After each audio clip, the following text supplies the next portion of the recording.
Thanks for joining us for another brief session of Community Action Together.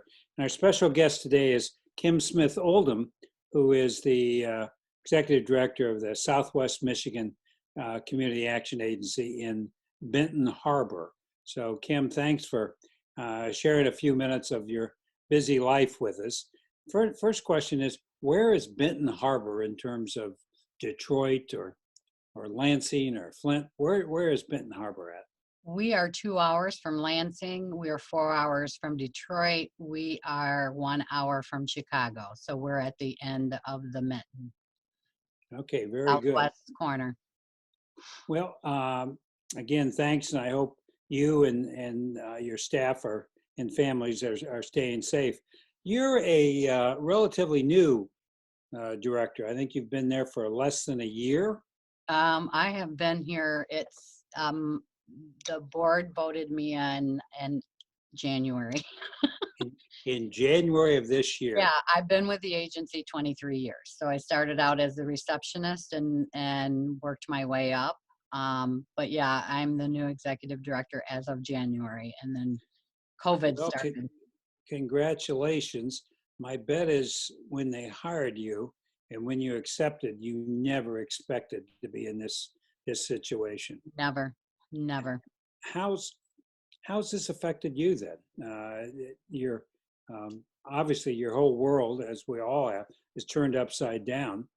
I'm learning and growing a lot through this. I don't. In the 23 years, we have never experienced anything like this. So we have had some small disasters in our area, but never anything like this. And we're just taking it one day at a time.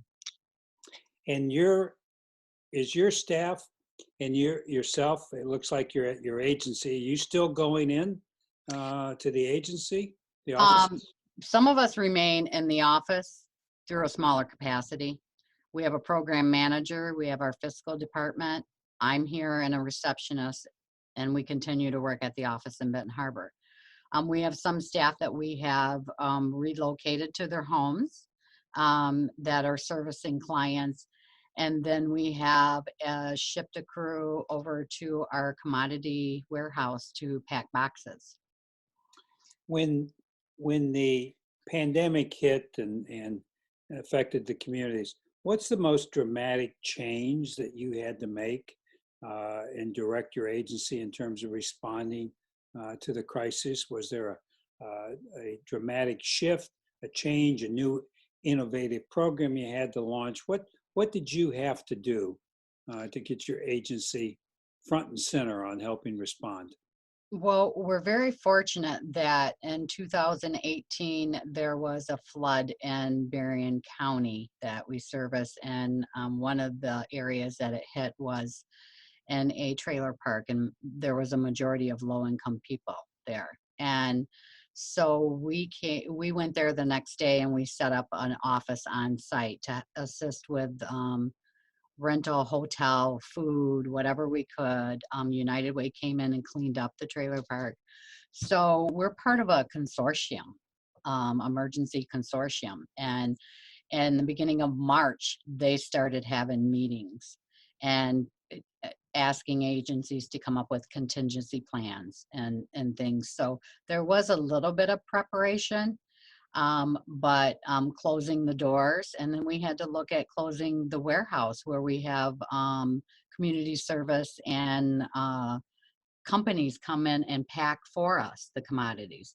We had to look at a new way of what are we going to do? The main need is food right now. So some of the staff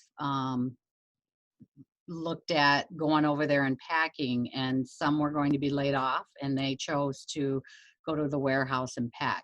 So then we analyzed it, and we always had one packing line. We have 2 packing lines now, and we're able to get the product packed to distribute.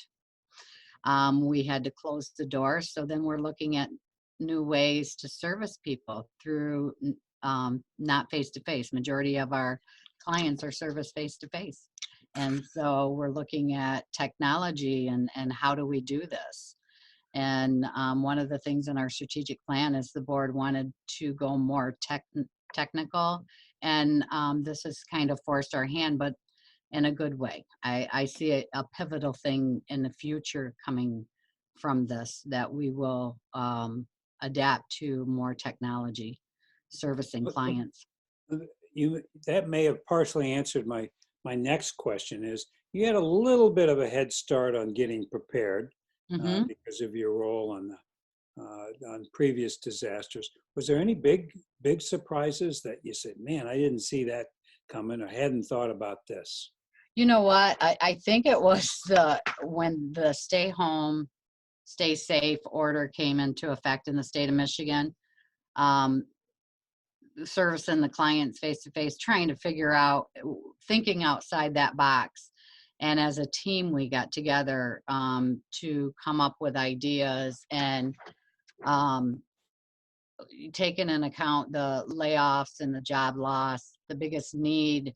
What is the biggest need currently?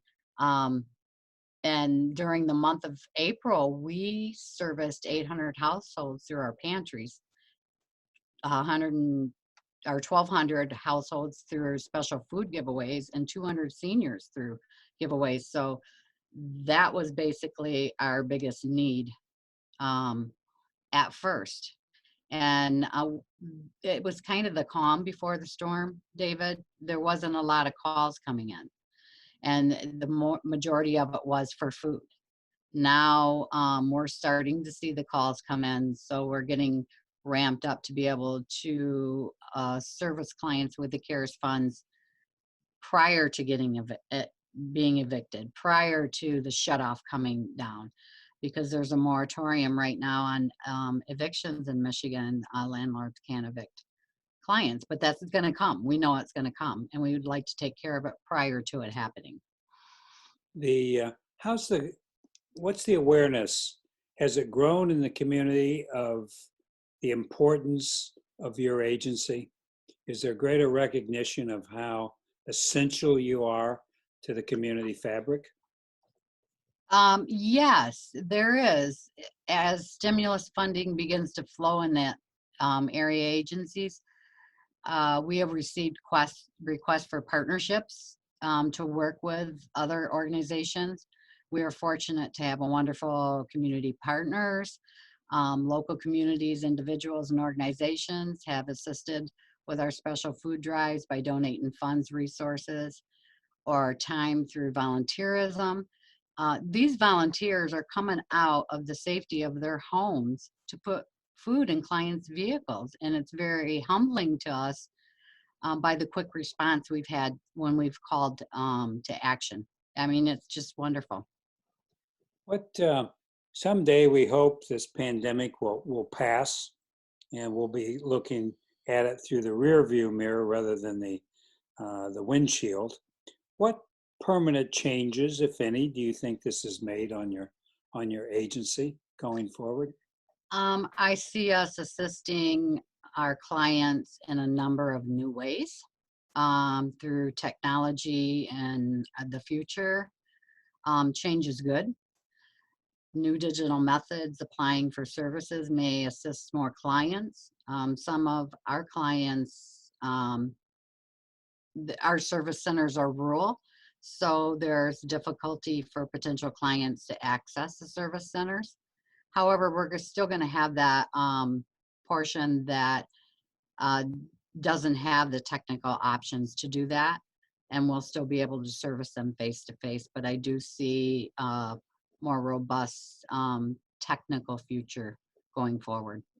Yeah, that's been a common theme in talking to agencies, and that the new normal is not going to be the old normal when we get to that point. Uh, how I've always wanted to ask this question, and you're the one I've picked to ask it Oh, of. thank you. Uh, how's your board responded, and are they operating any differently? Just what's going on with the board in terms of directing the agency?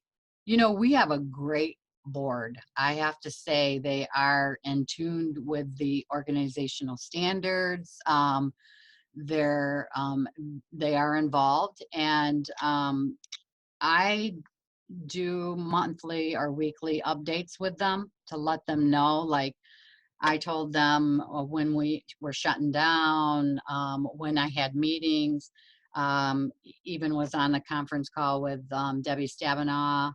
So I'm informing them, and they are very supportive of what is happening and what's going on. And they're concerned for the staff safety as well as the client safety as well. You know, they know we still are servicing clients, but we're doing it in a different way. And the board really wanted to go in our strategic plan, which we just implemented in October. That was part of it, is going more technical.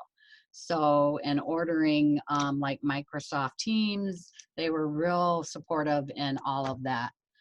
Um, I would say they're very supportive. Very good. So morale for the agency, despite all the challenges facing, is very, very high. Yes. And commitment and making a good fight is impressive. When this passes and people look back in years to come at your agency in your role in helping the community respond to this pandemic, how do you want the agency to be remembered? That we did our job. This is what we were here for. This is what the history is of Community Action Agency, and that we were there from the beginning to the end. Yeah, I think that's a good legacy, and that is Mhm. an appropriate legacy. Well, Kim, I wish you continued success, and deeply appreciate your leadership. Your staff, your board, the community volunteers are all heroes in terms of helping all our communities cope with this. We're Thank doing our best to get you the resources, but I know in Benton Harbor, I have no doubts that community action is alive and well and necessary you. to make the good fight. Keep doing what you're doing, and we'll keep doing what we're doing in Washington, and stay in touch, stay safe, and tell everyone thank you for us. You're welcome, and thank you for all you do for us, David. Okay, thanks. Bye-bye.